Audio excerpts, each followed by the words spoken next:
नमस्कार दोस्तों, स्वागत है आपका A to Z स्टोरीज अद्भुत ऑफिशियल पर।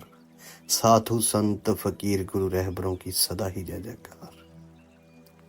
भैरव तंत्र विज्ञान में शिवजी जो पार्वती जी को तंत्र सूत्र की विधि 10वीं बताते हैं, उस परमानंद तक पहुंचने की। शिवजी यहाँ प्रेम से शुरू करते हैं। शिथिल होने की पहली विधि।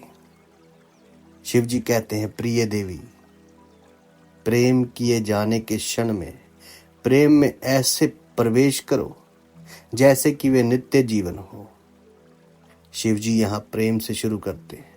पहली विधि प्रेम से संबंधित है, क्योंकि तुम्हारे शिथिल होने के अनुभव में प्रेम का अनुभव निकटतम है। अगर तुम प्रेम नहीं कर सकते हो तो तुम शिथिल भी नहीं हो सकते, और अगर तुम शिथिल हो सके तो तुम्हारा जीवन प्रेम पूर्ण हो जाएगा। एक तनावग्रस्त आदमी प्रेम नहीं कर सकता। क्यों?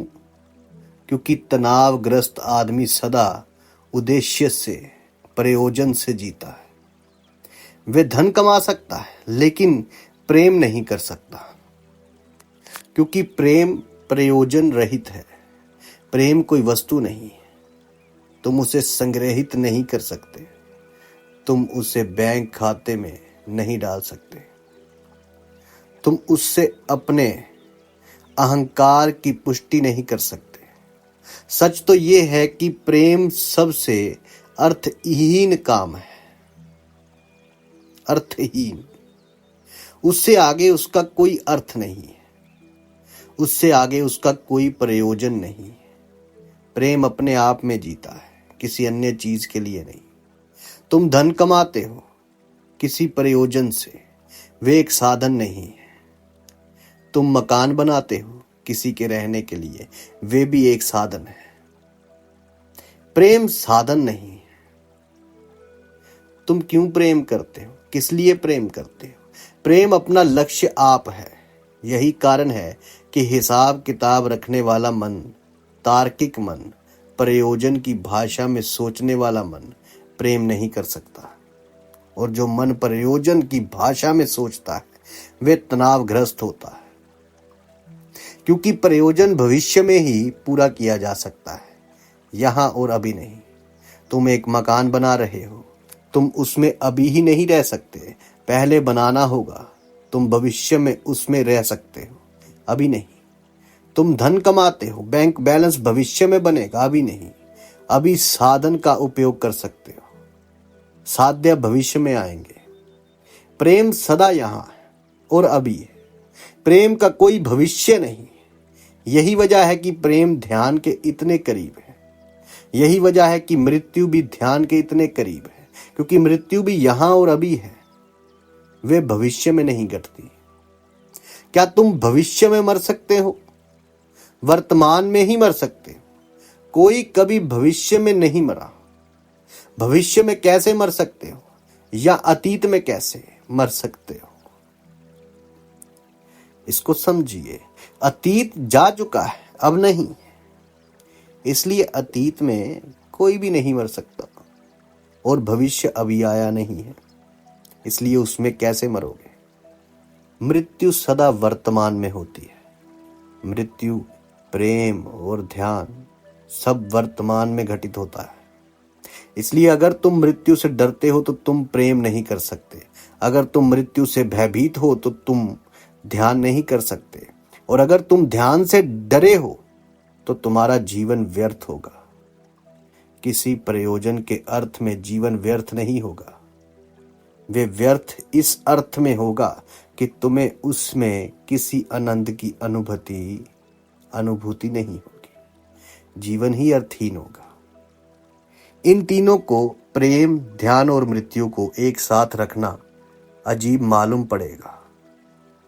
तुम्हें लगेगा कि ये अजीब बात है, लेकिन वे अजीब है ही नहीं। वे समान अनुभव है। इसलिए अगर तुम एक में प्रवेश कर गए, प्रेम, ध्यान और मृत्यु में से एक में प्रवेश कर गए, तो शेष दो में भी प्रवेश पा जाओगे। शिव जी प्रेम से शुरू करते हैं। प्रिय देवी, प्रेम किए जाने के क्षण में प्रेम में ऐसे प्रवेश करो जैसे वे नित्य जीवन है। इसका क्या अर्थ है? कई चीजें एक, जब तुम्हें प्रेम किया जाता है तो अतीत समाप्त हो जाता है और भविष्य भी नहीं बचता। तुम वर्तमान के आयाम में गति कर जाते हो। तुम अब में जो है अभी उसी में प्रवेश कर जाते हो। क्या तुमने कभी किसी को प्रेम किया है? यदि कभी किया है तो जानते हो कि उस क्षण मन नहीं होता है। यही कारण है कि तथाकथित बुद्धिमान कहते हैं कि प्रेम अंधा होता है, मन शून्य और पागल होते हैं। वस्तुतः वे सच कहते हैं। प्रेमी इस अर्थ में अंधे होते हैं कि भविष्य पर अपने किए का हिसाब रखने वाली आंख उनके पास नहीं होती। वे अंधे हैं क्योंकि वे अतीत को नहीं देख पाते। प्रेमियों को क्या हो जाता है? वे अभी और यहीं में सरकते हैं। आगे पीछे की नहीं रह जाती कुछ भी, जो है उसी में। अतीत और भविष्य की चिंता ही नहीं करते। क्या होगा इसकी चिंता नहीं लेते। इस कारण वे अंधे कह जाते हैं। वे हैं जो गणित करते हैं, उनके लिए वे अंधे ही हैं, और जो गणित नहीं करते उनके लिए आंख वाले हैं। जो हिसाबी नहीं है वे देख लेंगे कि प्रेम ही असली आंख है, वास्तविक दृष्टि है। इसलिए पहली चीज के प्रेम के क्षण में अतीत और भविष्य नहीं होते। तब एक नाजूम बिंदु समझने जैसा है। जब अतीत और भविष्य नहीं रहते तब क्या तुम इस क्षण को वर्तमान कह सकते हो? ये वर्तमान है, दो के बीच, अतीत और भविष्य के बीच। ये सापेक्ष है।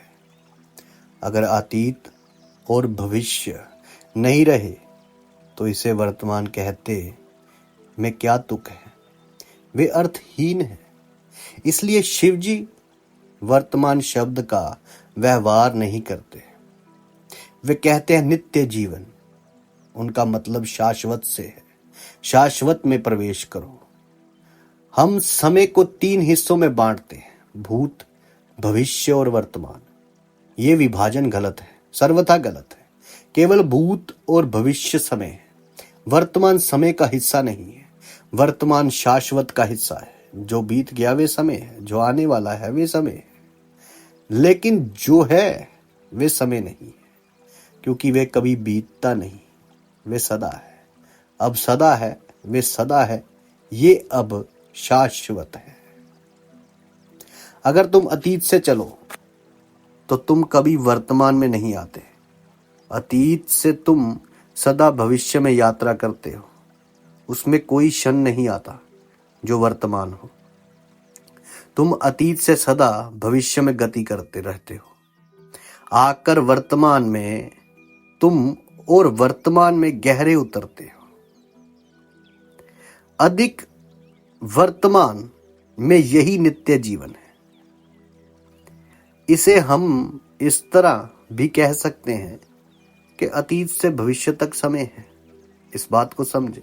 समय का अर्थ है कि तुम समतल भूमि पर और सीधी रेखा में गति करते हो, या हम उसे क्षैतिज कह सकते हैं। और जिस क्षण तुम वर्तमान में होते हो आयाम बदल जाता है। तुम्हारी गति ऊर्ध्वाधर ऊपर नीचे हो जाती है। तुम ऊपर ऊंचाई की ओर जाते हो या नीचे गहराई की ओर जाते हो, लेकिन तब तुम्हारी गति क्षैतिज या समतल नहीं होती है। बुद्ध और शिव शाश्वत में रहते हैं, समय में नहीं। जीसस क्राइस्ट से पूछा गया कि आपके प्रभु के राज्य में क्या होगा। जो पूछ रहा था वे समय के बारे में नहीं पूछ रहा था। वे जानना चाहता था कि वहां उसकी वासनाओं का क्या होगा, वे कैसे पूरी होंगी। वे पूछ रहा था कि क्या वहां अनंत जीवन होगा या वहां मृत्यु भी होगी। क्या वहां दुख भी रहेगा और छोटे और बड़े लोग भी होंगे। जब उसने पूछा कि आपके प्रभु के राज्य में क्या होगा, तब वे इसी दुनिया की बात पूछ रहा था और जीसस क्राइस्ट ने उत्तर दिया। ये उत्तर जैन संत के उत्तर जैसा है, वहां समय नहीं होगा। जिस व्यक्ति को यह उत्तर दिया गया था उसने कुछ नहीं समझा होगा। जीसस क्राइस्ट ने इतना ही कहा, वहां समय नहीं होगा। क्यों? क्योंकि समय क्षैतिज है और प्रभु का राज्य उर्ध्वगामी है। वे शाश्वत है, वे सदा यहाँ है। उसमें प्रवेश के लिए तुम्हें समय से हट कर जाना हो, हट बर जाना है। तो प्रेम पहला द्वारा है, इसके द्वारा तुम समय के बाहर निकल सकते हो। यही कारण है कि हर आदमी प्रेम चाहता है, हर आदमी प्रेम करना चाहता है, और कोई नहीं जानता है कि प्रेम को इतनी महिमा क्यों दी जाती है, प्रेम के लिए इतनी गहरी चाह क्यों है।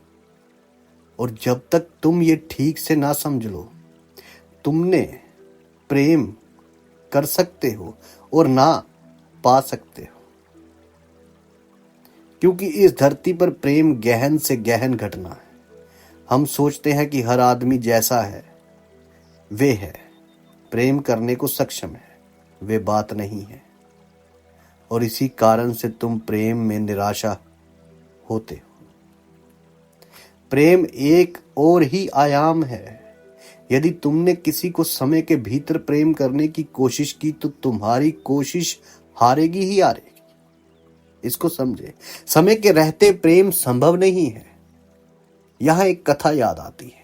मीरा कृष्ण के प्रेम में थी। वे गृहिणी थी, एक राजकुमार की पत्नी। राजा को कृष्ण से ईर्ष्या होने लगी। कृष्ण थे वहां नहीं, कृष्ण थे नहीं, वे शरीर से उपस्थित नहीं थे। कृष्ण और मीरा की शारीरिक मौजूदगी में 5000 वर्षों का फासला था। इसलिए यथार्थ में मीरा कृष्ण के प्रेम में कैसे हो सकती थी? समय का अंतराल इतना लंबा था। एक दिन राणा ने मीरा से पूछा, तुम अपने प्रेम की बात किए जाती हो, तुम कृष्ण के आसपास नाचती गाती हो, लेकिन कृष्ण है कहां? तुम इसके प्रेम में हो, किससे सतत बातें किए जाती हो? मीरा ने कहा, कृष्ण यहां है, तुम नहीं हो। क्योंकि कृष्ण शाश्वत है, तुम नहीं हो। वे यहां सदा होंगे, सदा थे, वे यहां हैं, तुम यहां नहीं हो। एक दिन तुम यहां नहीं थे, किसी दिन फिर यहां नहीं होगे। इसलिए मैं कैसे विश्वास करूं कि इन दो अनिस्तित्व के बीच तुम हो? दो अनिस्तित्व के बीच अस्तित्व क्या संभव है? राणा समय में है और कृष्ण शाश्वत में है। तुम राणा के निकट हो सकते हो, लेकिन दूरी नहीं मिटाई जा सकती। तुम दूर ही रहोगे। और समय में तुम कृष्ण से बहुत दूर हो सकते हो, तो भी तुम उनके निकट हो सकते हो। ये आयाम ही है, आयाम ही और है। मैं अपने सामने देखता हूं, वहां दीवार है। फिर मैं अपनी आंखें को आगे बढ़ाता हूं और वहां आकाश है। जब तुम समय में देखते हो तो वहां दीवार है, और जब तुम समय के पार देखते हो तो वहां खुला आकाश है, अनंत आकाश। प्रेम अनंत का द्वार खोल सकता है, अस्तित्व की शाश्वतता का द्वार। इसलिए अगर तुमने कभी सच में प्रेम किया है तो प्रेम को ध्यान की विधि बनाया जा सकता है। ये वहां विधि है, वही विधि है। प्रिय देवी, प्रेम किए जाने के क्षण में प्रेम में ऐसे प्रवेश करो जैसे ये नित्य जीवन हो। बाहर बाहर रहकर प्रेमी मत बनो, प्रेम पूर्ण होकर शाश्वत में प्रवेश करो। जब तुम किसी को प्रेम करते हो तो क्या तुम वहां प्रेमी की तरह होते हो? अगर होते हो तो समय में हो और तुम्हारा प्रेम झूठा है, नकली है। अगर तुम अब भी वहां हो और कहते हो कि मैं हूं, तो शारीरिक रूप से नजदीक होकर भी आध्यात्मिक रूप से तुम्हारे बीच दो द्रवों की दूरी कायम रहती है। प्रेम में तुम ना रहो, सिर्फ प्रेम रहे। इसलिए प्रेम ही हो जाओ। अपने प्रेमी या प्रेमिका को दुलार करते समय दुलार ही हो जाओ। चुंबन लेते समय चूसने वाले या चूमे जाने वाले मत रहो, चुंबन ही बन जाओ। अहंकार को बिल्कुल भूल जाओ। प्रेम के कृत्य में धूल मिल जाओ, घुल जाओ। कृत्य में इतनी गहरे समा जाओ कि करता ना रहे। और अगर तुम प्रेम में नहीं गहरे उतर सकते तो खाने और चलने में गहरे उतरना कठिन होगा, बहुत कठिन होगा। क्योंकि अहंकार को विसर्जित करने के लिए प्रेम सबसे सरल मार्ग है। इसी वजह से अहंकारी लोग प्रेम नहीं कर पाते। वे प्रेम के बारे में बातें कर सकते हैं, गीत गा सकते हैं, लिख सकते हैं, लेकिन वे प्रेम नहीं कर सकते। अहंकार प्रेम नहीं कर सकता। शिव जी कहते हैं प्रेम ही हो जाओ। जब आलिंगन में हो तो आलिंगन हो जाओ। चुंबन लेते समय चुंबन हो जाओ। अपने को इस पूरी तरह भूल जाओ कि तुम कह सको कि मैं अब नहीं हूं, केवल प्रेम है। तब हृदय नहीं धड़कता है, प्रेम ही धड़कता है। तब खून नहीं दौड़ता है, प्रेम ही दौड़ता है। तब आंखें नहीं देखती है, प्रेम ही देखता है। तब हाथ छूने को नहीं बढ़ते, प्रेम ही छूने को बढ़ता है। प्रेम बन जाओ और शाश्वत जीवन में प्रवेश करो। प्रेम अचानक तुम्हारे आयाम को बदल देता है। तुम समय से बाहर फेंक दिए जाते हो। तुम शाश्वत के आमने सामने खड़े हो जाते हो। प्रेम गहरा ध्यान बन सकता है, गहरे से गहरा।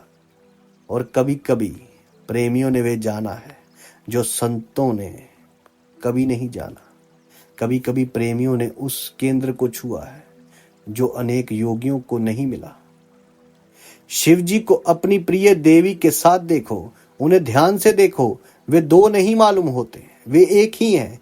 एक एकांत इतना गहरा है। हम सब ने शिवलिंग देखे। ये लैंगिक प्रतीक है, शिव के लिंग का प्रतीक है। लेकिन वे अकेला नहीं है, वे देवी की योनि में स्थित है। पुराने दिनों के हिंदू बड़े साहसी थे। अब जब तुम शिवलिंग देखते हो तो याद नहीं रहता कि ये एक लैंगिक प्रतीक है। हम भूल गए। हमने चेष्टा पूर्वक इसे पूरी तरह भुला दिया है। प्रसिद्ध मनोवैज्ञानिक जुंग ने अपनी आत्मकथा में, अपने संस्मरणों में एक मजेदार घटना का उल्लेख किया है। वे भारत आया और कोणार्क देखने गया। कोणार्क के मंदिर में शिवलिंग है। जो पंडित उसे समझाता था उसने शिवलिंग के सिवाय सब कुछ समझाया, और वे इतने थे कि उनसे बचना मुश्किल था। जुंग तो सब जानता था, लेकिन पंडित को सिर्फ चढ़ाने के लिए पूछता रहा कि ये क्या है। तो पंडित ने आखिर जुंग के कान में कहा कि मुझे यहां मत पूछिए, मैं पीछे आपको बताऊंगा, ये गोपनीय है। जुंग मन ही मन हंसा होगा। ये है आज के हिंदू। फिर आप बाहर आकर पंडित ने कहा कि दूसरों के सामने आपका पूछना उचित ना था। अब मैं बताता हूं, ये गुप्त चीज है। और तब फिर उसने जुंग के कान में कहा, ये हमारे गुप्त अंग है। जुंग जब यहां से वापस गया तो वहां एक महान विद्वान से मिला। पूर्वीय चिंतन, मिथक और दर्शन के विद्वान हेनरिक जिमर से। जुंग ने यह किस्सा जिमर को सुनाया। जिमर उन थोड़े से मनुष्यों में था जिन्होंने भारत चिंतन में डूबने की चेष्टा की थी, और वे भारत का, उसकी विचारना का, जीवन के प्रति उसके आतर्किक, रहस्यवादी, दृष्टिवादी दृष्टिकोण का प्रेमी था। जब उसने जुंग से ये सुना तो वे हंसा और बोला, बदलाहट के लिए अच्छा है। मैंने बुद्ध, कृष्ण, महावीर जैसे महान भारतीयों के बारे में सुना है। तुम तो सुना रहे हो, वे किसी महान भारतीय के संबंध में नहीं, भारतीयों के संबंध में कुछ कहता है। शिव जी के लिए प्रेम महाद्वार है, और उनके लिए काम वासना निंदनीय नहीं। उनके लिए काम बीज है और प्रेम उसका फूल है। और अगर तुम बीज की निंदा करते हो तो फूल की भी निंदा अपने आप हो जाती है। काम प्रेम बन सकता है, और अगर वे कभी प्रेम नहीं बनता है तो वे पंगु हो जाता है। पंगुता की निंदा करो, काम की नहीं। प्रेम को खिलना चाहिए, उसको प्रेम बनना चाहिए। और अगर ये नहीं होता है तो ये काम दोष नहीं है, ये दोष तुम्हारा है। काम को काम नहीं रहना है, यही तंत्र की शिक्षा है। उसे प्रेम में रूपांतरित होना ही चाहिए, और प्रेम को भी प्रेम ही नहीं रहना है। उसे प्रकाश में, ध्यान के अनुभव में, अंतिम परम रहस्यवादी शिखर में रूपांतरित होना चाहिए। प्रेम को अब रूपांतरित कैसे किए जाए, ये भी सवाल है। कृत्य हो जाओ और कर्ता को भूल जाओ। प्रेम करते हुए प्रेम, महज प्रेम हो जाओ। तब ये तुम्हारा प्रेम, मेरा प्रेम या किसी अन्य का प्रेम नहीं है। तब ये मात्र प्रेम है, जबकि तुम नहीं हो, जबकि तुम परम स्रोत या धारा के हाथ में हो। तब कि तुम प्रेम में हो, तुम प्रेम में नहीं हो। प्रेम ना ही तुम्हें आत्मसात कर लिया है, तुम तो अंतर्धान हो गए हो, मात्र प्रवाहमान ऊर्जा बनकर रह गए हो। इस युग का एक महान सृजनात्मक मनीषी D.H. लॉरेंस जाने अनजाने तंत्रविद था। पश्चिम में वह पूरी तरह निंदित हुआ। उसकी किताबें जब्त हुई, उस पर अदालतों में अनेक मुकदमे चले, सिर्फ इसलिए कि उसने कहा कि काम ऊर्जा एकमात्र ऊर्जा है। और अगर तुम उसकी निंदा करते हो, दमन करते हो, तो तुम जगत के खिलाफ हो, और तब तुम कभी भी इस ऊर्जा की परम खिलावट को नहीं जान पाओगे। और दमित होने पर यह कुरूप हो जाती है, और यही दुष्चक्र है। पुरोहित, नीतिवादी तथा कथित धार्मिक लोग, पोप, शंकराचार्य और दूसरे लोग काम की सतत निंदा करते हैं। वे कहते हैं कि ये एक कुरूप चीज है और तुम इसका दमन करते होते हो, तो ये सचमुच कुरूप हो जाती है। तब वे कहते हैं कि देखो, जो हम कहते थे वे सच निकला, तुमने ही इसे सिद्ध कर दिया। तुम जो भी कर रहे हो वे कुरूप है, और तुम जानते हो कि वे कुरूप है, लेकिन काम स्वयं में कुरूप नहीं है। पुरोहितों ने उसे कुरूप कर दिया है, और जब वे इसे कुरूप कर चुकते हैं तब वे सही साबित हो जाते हैं, और जब वे सही साबित होते हैं तो तुम उसे कुरूप से कुरूप तर किए देते हो। काम तो निर्दोष ऊर्जा है, तुम में प्रवाहित होता जीवन है, जीवंत अस्तित्व है। उसे पंगु मत बनाओ, उसे उसके शिखरों की यात्रा करने दो। उसका अर्थ है कि काम को प्रेम बनना चाहिए। फर्क क्या है? इसमें फर्क क्या है? जब तुम्हारा मन कामुक होता है तो तुम दूसरे का शोषण कर रहे हो। दूसरा मात्र एक यंत्र होता है जिसे इस्तेमाल करके फेंक देना है। और जब काम प्रेम बनता है तब दूसरा यंत्र नहीं होता, दूसरे का शोषण नहीं किया जाता, दूसरा सच में दूसरा नहीं होता। तब तुम प्रेम करते हो तो ये स्वयं केंद्रित नहीं है। उस हालत में तो दूसरा ही महत्वपूर्ण होता है, अनोखा होता है। तब तुम एक दूसरे का शोषण नहीं करते, तब दोनों एक गहरे अनुभव में सम्मिलित हो जाते हो, साझेदारी हो जाते हो।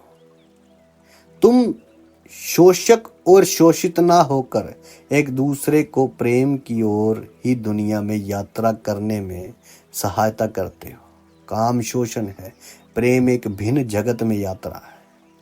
अगर ये यात्रा क्षणिक न रहे, अगर ये यात्रा ध्यान पूर्ण हो जाए, अर्थात अगर तुम अपने को बिल्कुल भूल जाओ और प्रेमी प्रेमिका विलीन हो जाए और केवल प्रेम प्रवाहित होता है, तो शिवजी कहते हैं शाश्वत जीवन तुम्हारा है। साधु संत फकीर गुरु रहबरों की सदा ही जय जयकार। जल्दी मिलते हैं एक नई वीडियो के साथ। तब तक के लिए आप सबको, आप सबके भीतर बसे उस परमात्मा को मेरा प्रणाम।